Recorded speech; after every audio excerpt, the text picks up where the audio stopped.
Hello friends, আশা করি সবাই ভালো আছো। আমিও তোমাদের ভালোবাসায় ভালো আছি। তো প্রতিদিনের মতো নতুন একটা ভিডিও নিয়ে হাজির হয়ে গেছি তোমাদের কাছে। তো প্রতিদিন তো নানান রকমের নানান কিছুই দেখানো হয়। আজকে দেখো আমরা কি করতে এসেছি। বৌদি আর আমি মিলে এসেছি। আমি এসেছি বলতে আমি তো ভিডিও করছি, আর বৌদি দেখো কচু গাছ কাটছে।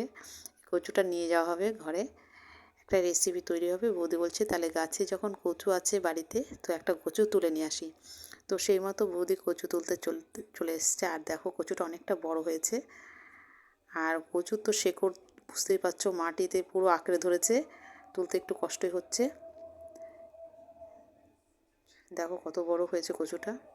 আর এই কচুগুলো এতটাই ভালো, কি বলবো, গলাতে কোনো অসুবিধা হয় না। যাদের অনেকে অ্যালার্জির জন্য কচু খায় না, যে গলা চুলকোবে বা কিছু, সেরকম কোনো ব্যাপার নেই। কাঁচা কচুই বেটে খাওয়া যায়।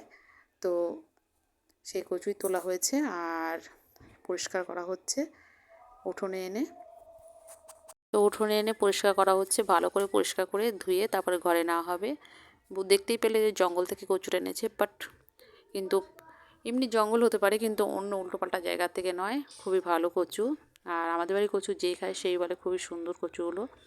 আর এবার সামনে থেকে বৌদি বলছে কোন দিক থেকে নেবো, বলছে সামনে থেকে কচুটাই প্রথমে নাকি খায়। তো এই দেখো সামনে থেকে নিয়ে যাবে একটুখানি, যেটুকু দরকার। তো বাড়ির সবজির স্বাদই আলাদা থাকে, যে কোনো সবজি বাড়ির বলে কথা। তো খুবই আনন্দ লাগছে যে বাড়ি থেকে একটা কত বড় সবজি তোলা হয়েছে। আমাদের বাড়িতে অনেক কচু গাছ আছে, তো মাঝে মাঝে আমরা তুলি।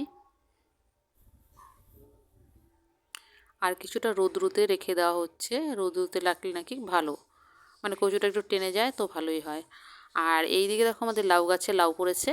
তো বৌদি একটা দেখো সুপুরির সে খোলের মধ্যে দিয়েছে যাতে লাউটা নষ্ট না হয়।